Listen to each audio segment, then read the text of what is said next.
제가 예전에 경제학을 공부한 시절이 있었는데요. 이 경제학에서 얘기하는 것 중에 공부하면서 거기서 얘기하는 것 중에 참 이해되지 않는 부분들이 많이 있었지만 그 중에서도 참 설명되지 않는 부분은 우리 교수님과 학생들이 논의하면서 왜 다이아몬드가 비싸냐는 것이죠. 그 주제였어요. 여러분 사실 생각해 보면 다이아몬드 없어도 사는데 아무런 지장이 없어요. 근데 왜 다이아몬드가, 그런데 반면에 말이죠. 물과 공기 같은 것은 그게 없으면 살 수 있습니까, 여러분? 물이 없으면? 사람이 물이 없이 살 수 있는 게 며칠이 안 된다고 그래요. 근데 물 같은 것이 어때요? 훨씬 싸요.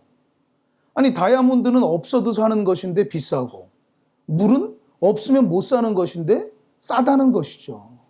그것으로 학생들과 이렇게 너무 당연한, 우리 삶 속에 당연하게 받아들이는 것이지만 그런 거를 그러면은 학문적이고 과학적으로 어떻게 설명할 것이냐 하면서 이렇게 공부했던 시절이 생각나요. 답은 뭐였냐니까 말이죠. 여러분 아마 답을 다 아실 거예요.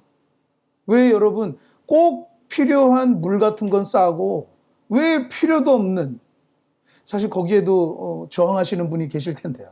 다이아 없이 어떻게 사느냐 하시는 분도 계시겠지만 왜 굳이 필요 없는 다이아몬드는 비싼가? 답은 아마 다 알고 계실 거예요. 왜 그렇죠? 희소하기 때문이죠. 찾는 사람에 비해서 그것이 희소하기 때문에 그것이 비싸다는 거예요. 다른 말로 대체 불가하다는 거예요. 다른 어떤 것으로도 다이아몬드의 가치를 바꿀 수는 없다는 것이죠. 그런 것들이 그 가격을 높게 책정하게 된다는 거예요. 희소하고 대체 불가하고. 근데 생각해 보면 좀 그래요. 아무리 그렇게 희소하다고 해도 실제로 우리가 정말로 우리의 생명을 이어가고 우리가 살아가는데 꼭 필요한 것은 사실 물이죠. 다이아 없어도 집에 다이아 한 캐럿씩 갖고 계신가요? 근데 뭐 사실 꺼내보지도 않잖아요. 결혼식 때 이만한 다이아를 해도 저 장롱 깊숙이 넣어놓고 그 금반지를 해놓고 말이에요. 우리 지난번에 한번 금에 관한 얘기도 했었는데 금반지를 큰 거를 두꺼운 걸 해놓고도 잘 꺼내서 쓰진 않아요. 고이고이 간직하죠. 그런데 값이 떨어지지가 않아요. 쓰지도 않는데 말이죠. 근데 사실 생각해 보면 정말로 비싸야 하는 거는 물이 아니냐, 물값이 아니냐. 정말로 우리가 꼭 필요한 것들. 어떻게 보면 그 소중함을 또 모르고 있다고 볼 수도 있을 것 같아요. 싸니까 말이죠. 여러분 생각해 보면요, 우리에게 하지만 다이아가 비싼 건 정말 대체 불가한 것으로서 비싼 건 인정할 수밖에 없는데, 여러분 우리가 살아가는데 대체 불가한 것, 어떤 것하고도 바꿀 수 없는 것이 사실 있죠. 그것은 억만금을 갖다 줘도 바꿀 수 없는 것들일 거예요. 여러분 그런 것들을 소중히 여길 수 있게 되기를 원합니다. 할렐루야. 그런데 생각해 보면 물처럼 우리가 그것을 잘 잊어버린다는 것이죠. 대체 불가한 것인데, 바꿀 수 없는 것인데 그것들을 잊어버려요. 그것이 아마 우리의 삶을 좀 어리석게 만드는 것이 아닌가 싶어요. 여러분 한번 둘러보십시오. 대체 불가한 것들. 그러면서 우리가 그 값어치를 놓치고 있는 것은 없는지 한번 둘러보시기를 바랍니다. 사랑하는 우리 가족들. 우리 어머니는 누구랑도 바꿀 수 없어요. 딱 한 분뿐이에요. 그렇죠? 사랑하는 내 아이도 뭐 여럿 있지만 큰 아이, 작은 아이 다 하나뿐이에요. 우리가 정말로 대체 불가하고 뭐 희소해서 대체 불가한 것뿐만 아니라 우리 삶 속에 정말로 대체 불가한 것들을 귀하게 여길 수 있는 그런 지혜가 우리 안에 있게 되기를 원합니다. 우리의 삶을 조금 더 우리가 좀 넓혀보면 말이죠. 아니, 더 깊이 들어가 보면 말이죠. 우리가 이렇게 신앙생활을 하는 것도, 우리가 이렇게 모일 수 있는 교회가 있는 것도 사실 대체 불가하죠. 물론 교회가 많아서 여기 못 가면 저기 갈 수 있지 뭐 하는 분도 있을 수 있어요. 하지만 그곳에서 느끼는 그 감정이나 그 마음만큼은 다른 곳에서 비교할 수 없다는 거죠. 저도 가끔은요, 그 어릴 적 다니던 교회가 떠오르기도 해요. 사실 저희 교회가 참 사람들이 많이 모이게 되면서 이 크게 새로 지어서 이사를 갔거든요. 그런데 가끔 옛날에 다니던 교회가 이제 좀 이사를 가서 거기가 뭐 철거되고 그런 건 아니고 다른 교회가 이제 우리처럼 오게 돼서 쓰게 됐는데, 가끔 지나가다가 그곳을 보면 그 옛날 시절에 거기서 막 찬양하고 기도하고 했던 그런 시절들이 막 떠오르고, 아, 그때가 좋았지, 뭐 이런 생각도 가끔 하기도 했던 그런 것들이 기억나요. 바꿀 수 없는 것이죠. 대체 불가한 것이죠. 이곳에서 우리가 예배하는 이 순간도 대체 불가한 줄로 믿습니다. 그것을 소중히 여길 수 있는 우리 모두가 되기를 원해요. 아까도 얘기했지만 사랑하는 우리 가족들, 여러분 대체 불가합니다. 바꿀 수 없어요. 어떤 것하고도 바꿀 수 없어요. 그것들을 소중히 여길 수 있게 되기를 원합니다. 그 중에서요, 오늘 예레미야서를 통해서 오늘 말씀의 결론을 말씀드리면, 우리가 정말로 대체 불가하고 무엇과도 바꿀 수 없는 것, 그것이 오늘 예레미야가 이야기했던 바로 우리 하나님, 내가 믿는 하나님, 여호와 하나님, 야훼 하나님, 그리고 내가 믿는 예수 그리스도, 그렇게 고백할 수 있는 우리 저와 여러분들 모두 되기를 원합니다. 할렐루야. 우리 교회는 그렇게 고백하시죠. 다른 어떤 것하고도 대체 불가한 것, 그것은 바로 나의 예수 그리스도이십니다. 할렐루야. 우리 한번 따라해 보실까요? 나의 어떤 것하고도 바꿀 수 없는 것, 예수 그리스도이십니다. 그것이 우리 모두의 고백이 되기를 원합니다. 예레미야서 10장에 와서요, 예레미야는 조금 갑작스럽게 이렇게 막 고백을 해요. 6절에서, 우리가 아까 읽었던 6절에서 이렇게 뭐라고 고백을 하죠? 여호와여, 주와 같으니 없나이다. 주는 크시니 주의 이름이 그 권능으로 말미암아 크시니이다. 이렇게 고백을 하고 있어요. 제가 왜 갑작스럽냐고 얘기했냐면, 사실 지금까지 쭉 9장까지 오면서 예레미야는 대부분 계속해서 우리가 이미 읽었지만요, 여러분 가정에서도 꼭 복습을 하시기 바랍니다. 우리가 읽어왔지만 계속해서 유다의 죄악들과 이런 것들을 막 고발하고 막 그러고 있죠. 그런데 10장에 와서 예레미야가 갑자기, 어떻게 보면 갑작스럽게 하나님의 이름을 막 높이고 있어요. 이제 그 이유를 우리가 좀 찾아보려고 하는데요, 오늘 10장 6절에서 먼저 여호와여, 주와 같으니 없나이다. 그가 하나님을 노래하고 찬양하는 가운데 가장 처음 나오는 바로 그 가사가 뭡니까? 주와 같으니 없네라는 것이에요. 주와 같으니 없네. 사실 이 구절은 성경에서 많이 나오는 구절이에요. 시편 같은 데 봐도 여러 군데에서 주와 같으니 없네, 이런 고백들이 많이 나와요. 그러니까 그 어떤 관용구 표현처럼 사람들이 하나님을 노래하는데 많이 쓰는, 왜 우리도 노래 보면 그 가사에 많이들 쓰는 그런 과사 같은 것들이 있잖아요.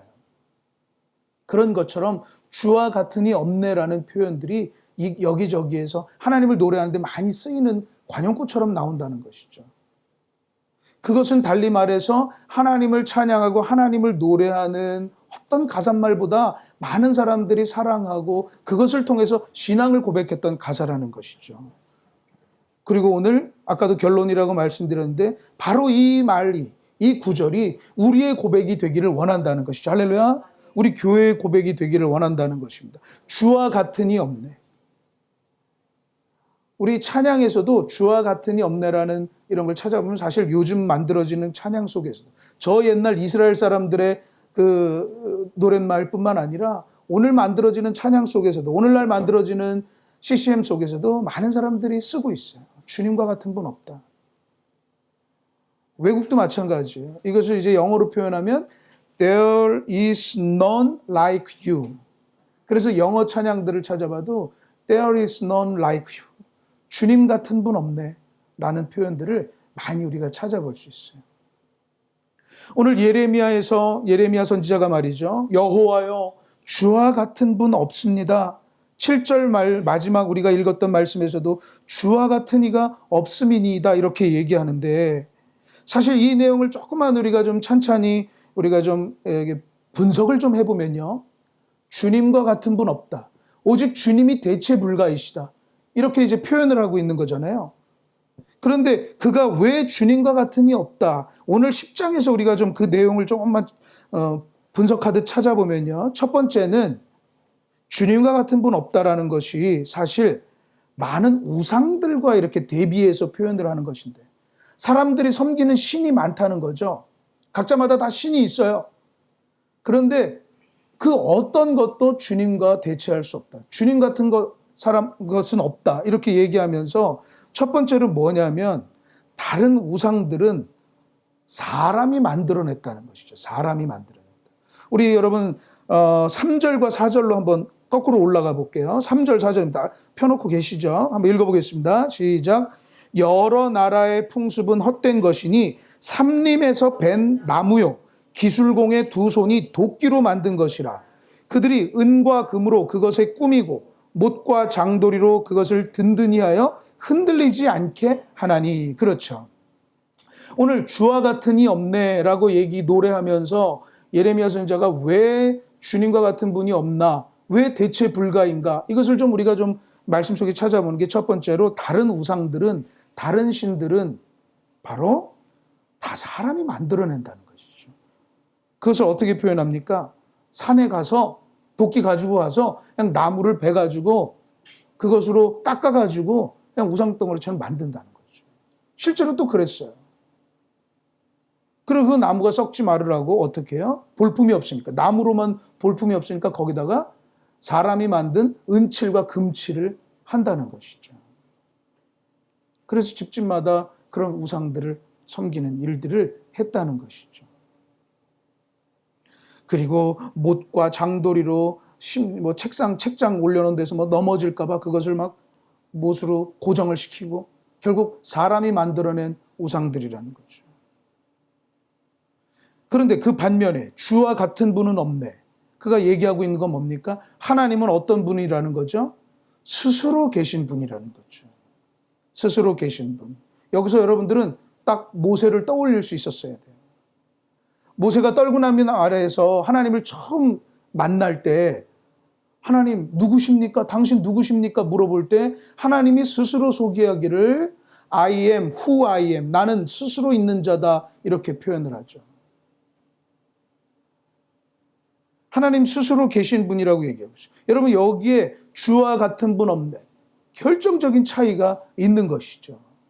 우리가 섬기는 하나님은 누가 만들어낸 분이 아니에요. 많은 사회과학자들이나 심리과학자들이 우리가 종교 생활이라는 건 인간이 만들어낸 어떤 생활이다 이렇게 얘기하지만 그렇지 않아요. 우리가 섬기는 야훼 하나님은 스스로 계신 분, 스스로 계신 분이에요. 그것은 무엇을 결정적으로 얘기합니까? 사람이 만든 것과 스스로 계신 분의 차이는 뭐예요? 사람이 만들었다는 것은 결국 뭐예요? 목적이 있다는 것이고 조종이 가능하다는 거죠. 그래서 아까 4절에도 못과 장도리로 그걸 든든히 한다고 그러잖아요. 쓰러지지 않게 하려면 못으로 받고, 옆쪽을 보게 하려면 틀으면 되고, 북쪽을 향하게 하면 그걸로 옮기면 돼요. 그러니까 사람이 조절을 할 수 있어요. 자기 마음껏. 뭘 위해서? 나를 위해서.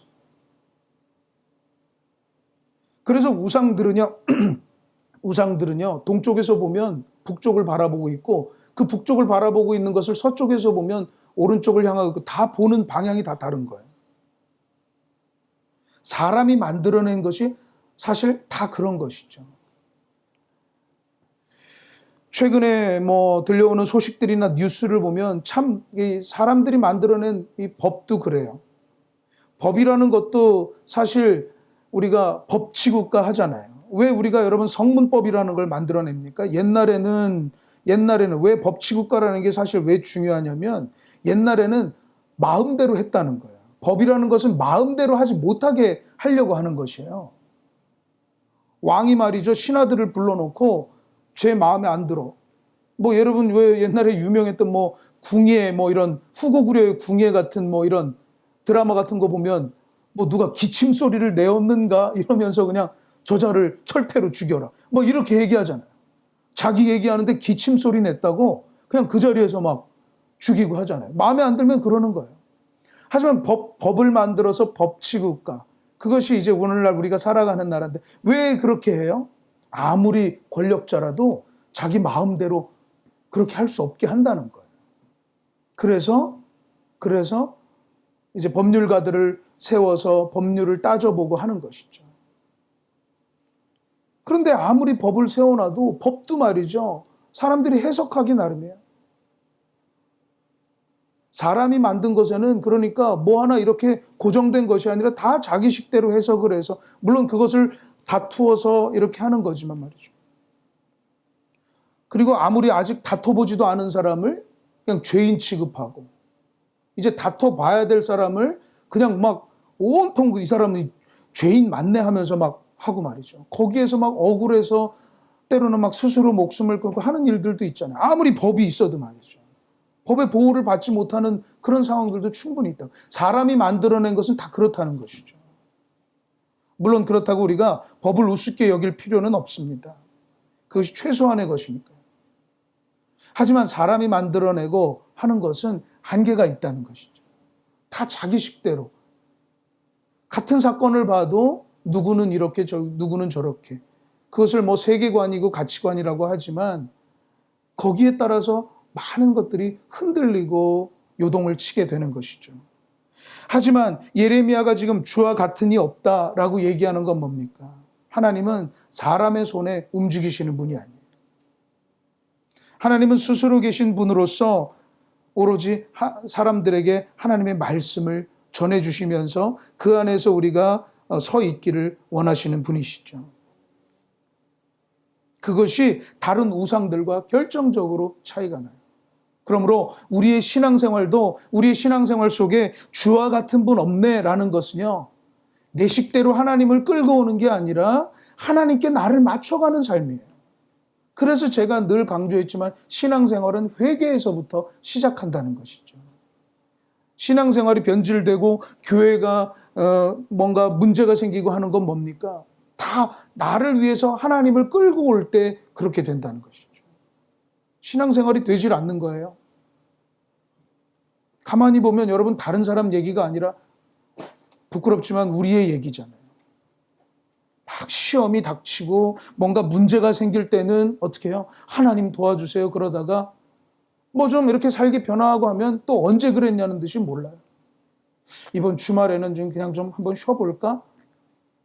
사실 부끄러운 얘기죠. 그러니까 뭔가 내가 필요로 한 것들이 있습니다. 제가 늘 얘기하지만 여러 번 이렇게 예를 들었지만 그 새벽기도 나오시던 그 권사님 얘기 여러분 기억나세요? 갑자기 안 나오시던 새벽기도를 나와서 권사님 새벽기도 나와서 너무 좋다고 어떻게 새벽기도 나오시게 했냐고 하니까 자기 아들이 이번에 취업 준비를 하는데 자기가 30일 동안 기도를 하기로 했다는 거예요. 30일이 지나서 어떤 일이 있었을까요? 안 나오세요? 그래서 왜 안 나오시냐니까 합격했다는 거예요. 아니 그게 무슨 신앙생활이냐고 제가 그 자리에서 소리를 못 쳤죠. 그게 뭐예요? 아니 30일 동안 기도를 해서 하나님이 그 아들을 취직시켜 주셨으면 하나님은 기도를 들어주시는 분이구나. 더 열심히 기도해야 되겠다. 이렇게 나가야 이게 맞는 거지. 아니 30일 동안 자기가 작정하고 기도해서 합격되니까 그 뒤로부터 좀 쉰다는 거예요. 이게 뭐예요 이게? 그게 우상숭배라는 거예요. 하나님을 우상처럼 해놓는다는 거예요. 그래서 제가 가끔은 무슨 작정 기도한다는 거라든지 며칠 해놓고 기도한다 그런 거 하지 마시라고 얘기하고 싶어요. 그렇게 될 공산이 커요. 또 그런 분들이 실제로 많아요. 40일 제가 기도하기로 했습니다. 40일 기도하고 응답 받았으면 하나님의 이 기도에 대한 맛을 알고 하나님 내 기도를 들어주시는 분이 더 열심히 기도해야 되겠다 해야지. 자기 소원 따기로서는 그때로 기도 안 해요. 그게 뭡니까 그게. 그래서 만약에 안 들어주셨으면 어떡할 거예요? 40일 기도했는데 기도 안 들어주셨네? 에이 기도해서 뭐해? 뭐 이렇게 할 거예요? 그게 아니잖아요. 사랑하는 여러분, 우리는 주와 같은 분 없네라고 고백하시게 되기를 축원합니다. 그것은 나의 목적을 위해서 하나님을 90도로 틀었다가 180도로 틀었다가 못으로 박았다가 뭐죠? 장도리로 그것을 든든히 했다가 그게 아니에요. 이렇게 도끼로 깎았다가 아유 이거 멋없네. 여기 좀 더 깎아야지. 하나님은 그렇게 할 수 있는 게 아니에요. 그럼 무엇입니까? 내가 주와 같은 분 없네라고 얘기하는 건 뭡니까? 바로 내 삶이 하나님의 뜻대로. 어떻게 하면 하나님이 기뻐하시는가? 비록 그것이 나에게 손해가 되더라도 주님 뜻대로 살아가는 그런 삶이라는 것이죠. 사랑하는 여러분, 그렇게 말씀하시는 하나님, 오롯이 하늘로부터 내려주시는 그 말씀에 순종하는 여러분들 되시기를 주님의 이름으로 축원합니다. 우리 그렇게 고백하자고요.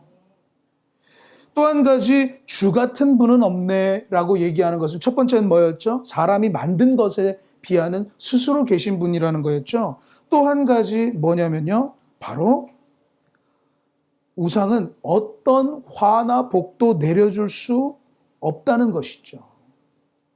오늘 5절 말씀 우리 한번 읽어볼까요? 5절입니다. 다 같이 시작. 그것이 둥근 기둥 같아서 말도 못하며 걸어다니지도 못하므로 사람이 메어야 하느니라. 그것이 그들에게 화를 주거나 복을 주지 못하나니 너희는 두려워하지 말라 하셨느니라. 그렇죠. 주와 같은 분이 없다라고 얘기하면서 이 우상에 대한 얘기를 하면서 그건 뭐죠? 바로 어떤 화를 주거나 복을 주지 못한다는 거죠. 그것이 어떤 화를 주거나 복을 주지 못한다는 거예요. 반면에 화를 주거나 복을 주시는 분, 그 주권은 누구에게 있다는 거죠? 야훼 하나님, 여호와 하나님께 있다는 것이죠. 그래서 주 같은 분은 없네라고 고백한다는 거예요.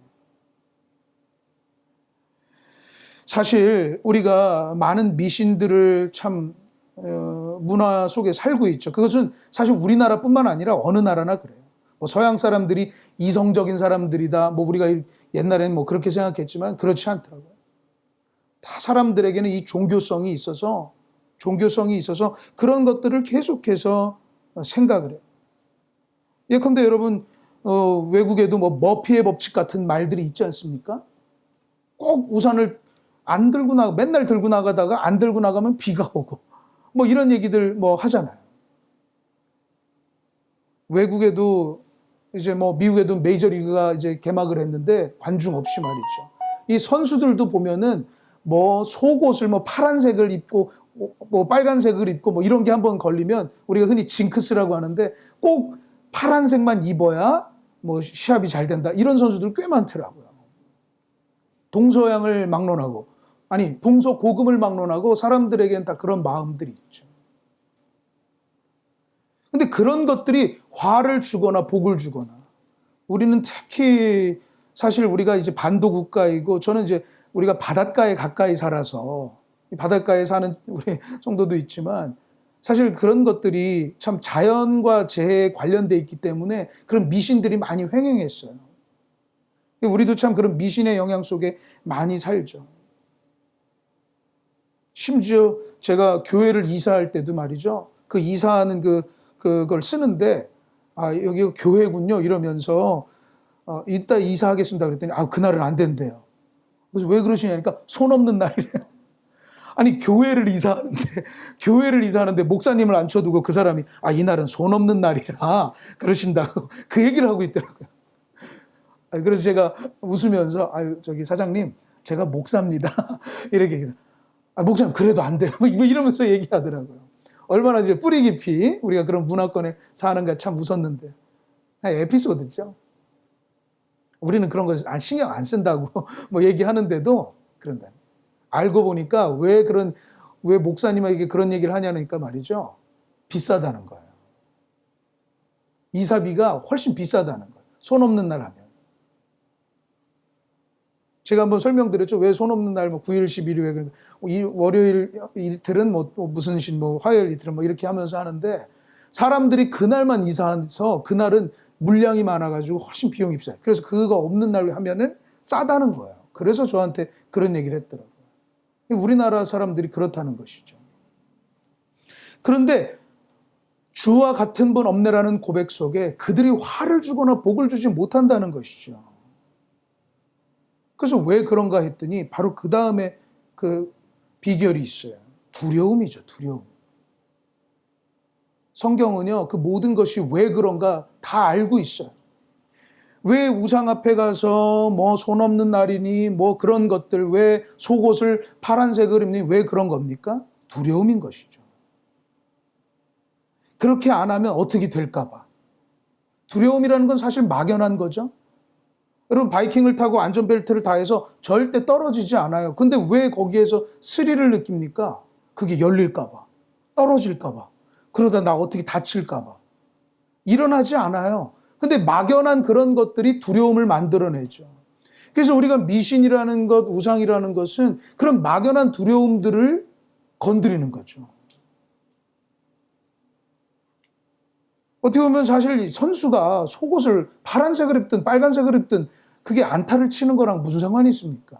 근데 그걸 안 하면 좀 못할까 봐 이런 두려움들을 건드리는 거죠. 그래서 그런 것들은 화를 주거나 복을 주는 게 아니다. 그런 거에 두려워하지 마라 라고 얘기하는 거예요. 그래서 제가 외쳤습니다. 그분에게. 저는 두려워하지 않아요. 손 없는 날 이사 안 해도 아무 일도 없을 걸 두려워하지 않습니다. 그거죠. 하나님을 섬기기 때문에. 그런 거에 두려워하지 않아요. 여러분 혹시 9일과 10일에 이사 안 하면 두려우신가요? 두려워하지 마시기를 축원합니다. 어떤 사람이 두려워하지는 주 같은 분은 없네. 주 같은 이 없네 라고 고백하는 사람이 그럴 수 있다는 거예요. 이름을 은지로 짓든 현민이로 짓든 이름이 아무런 나랑 상관없어. 거기에 두려워하지 않는 사람이 주 같은 이 없네라고 고백하는 사람들이 그런 사람들이라는 거죠. 그런데 꼭 이름 안에 이 복자가 들어가야 되는데, 우리 이름 안에 이 철자가 들어가야 되는데, 이런 식으로 하는, 안 그러면 무슨 일이 생길 것 같은 두려움 속에 거기에 가서 마음을 쏟아내는 거죠. 상담하는 거예요. 그러나 예레미야는 어떻게 합니까? 그런 게 화를 주거나 복을 주는 게 아니다. 그런 거에 두려워하지 마라. 두려워할 게 아니다 말이죠. 주 같은 이 없네. 뭡니까? 화를 주거나 복을 주는 사람, 재난을 주거나 축복을 주는 이는 누구라는 것이죠? 여호와 하나님, 오직 야훼 하나님이라는 거죠. 예수님도 그것을 계속해서 강조하셨어요. 믿음이 없는 사람들아 라고 얘기하시면서, 아니 세상의 아버지들도 아들들에게 누가 그 떡을 달라 하는데 뱀을 주냐 말이죠. 근데 하물며 하나님 아버지께서 너희들이 구할 때, 여러분들이 구할 때 좋은 것을 주시지 않겠느냐 말이죠. 왜 그런 믿음이 없느냐 말이죠. 좋은 것은 누구에게? 하나님께 나온다는 것을 왜 모르느냐 말이죠. 왜 믿지 않느냐 말이죠.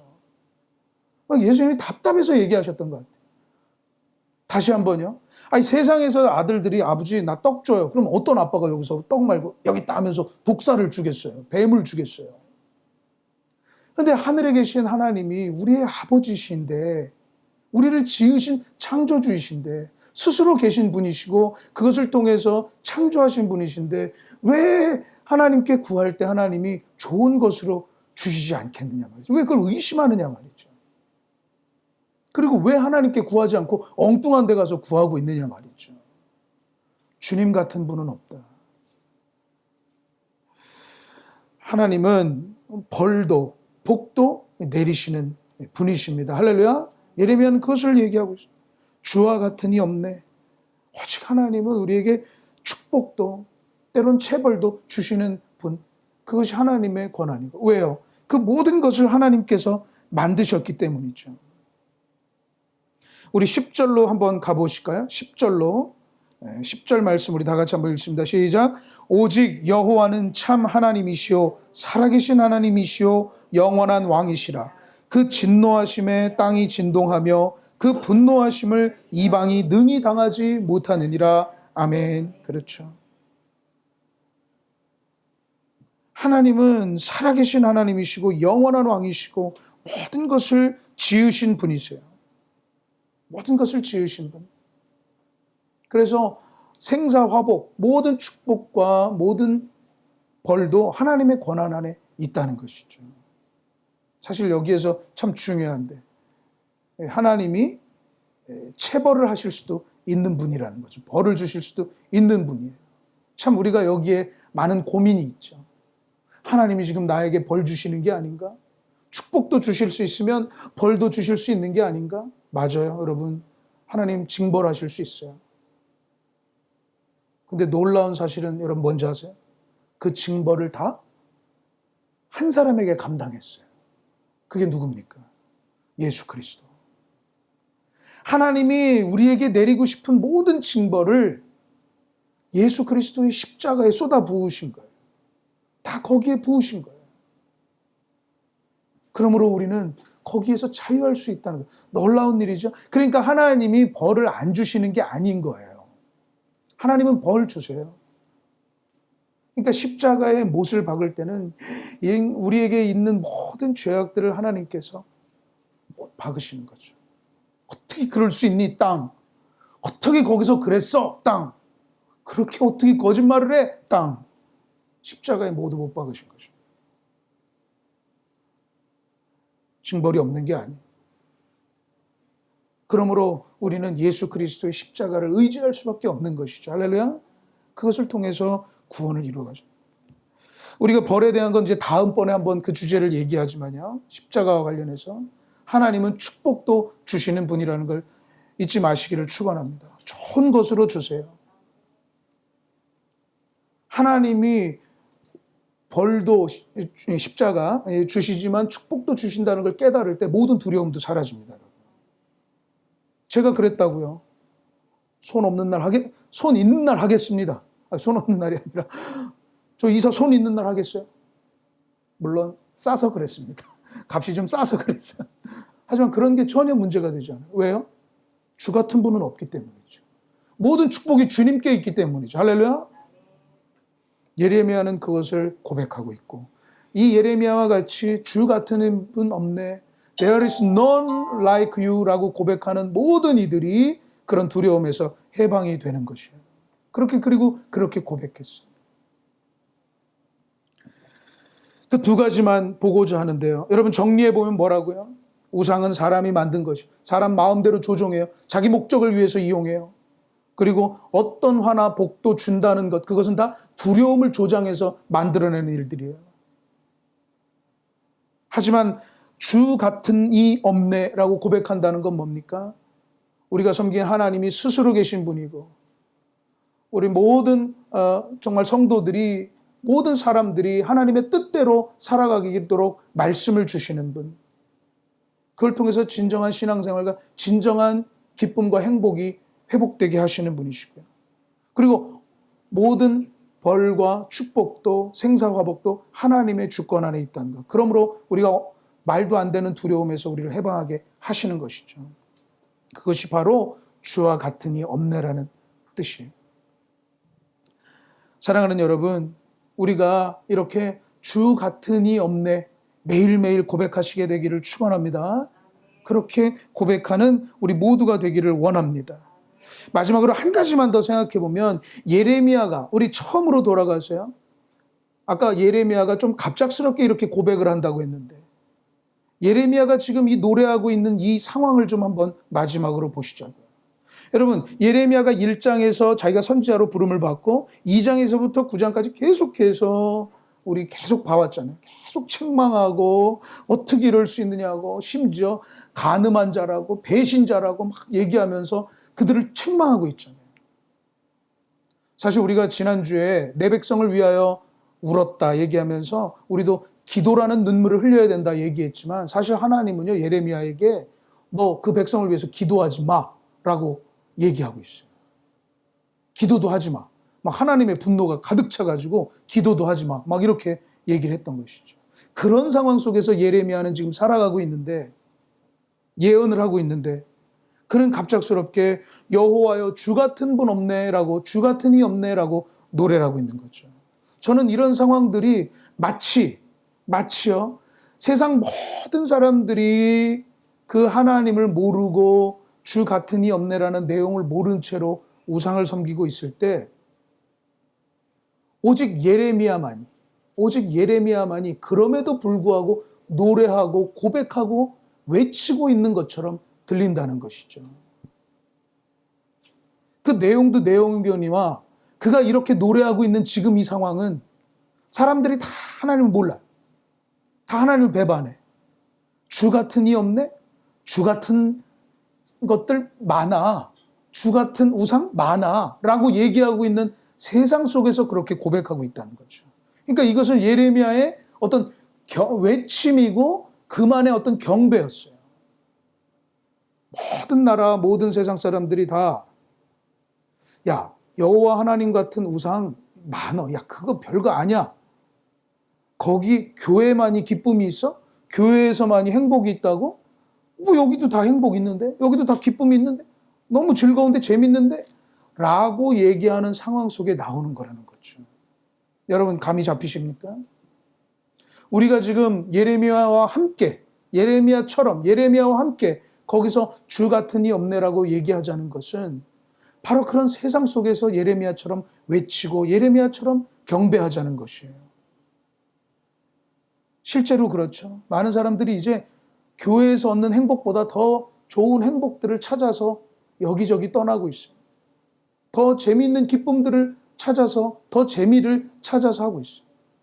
물론 그 가치에 대해서는 우리가 다른 주제에서 다뤄야 되겠지만, 사랑하는 여러분, 이 시간 우리 모두에게 한번 선포하기를 원합니다.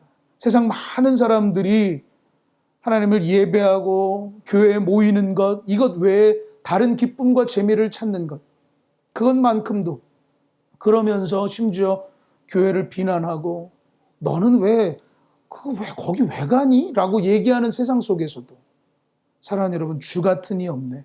여러분 외치고 고백하게 되기를 원합니다. 할렐루야. 우리 그런 성도들 되시기를 축원합니다. 아마 하나님은 그런 예레미야들을 지금도 좀 기다리고 계실 것 같아요. 저와 여러분들, 또 우리 교회가, 아니 우리 모든 세상의 교회들이 그런 성도, 그런 교회 되기를 원합니다.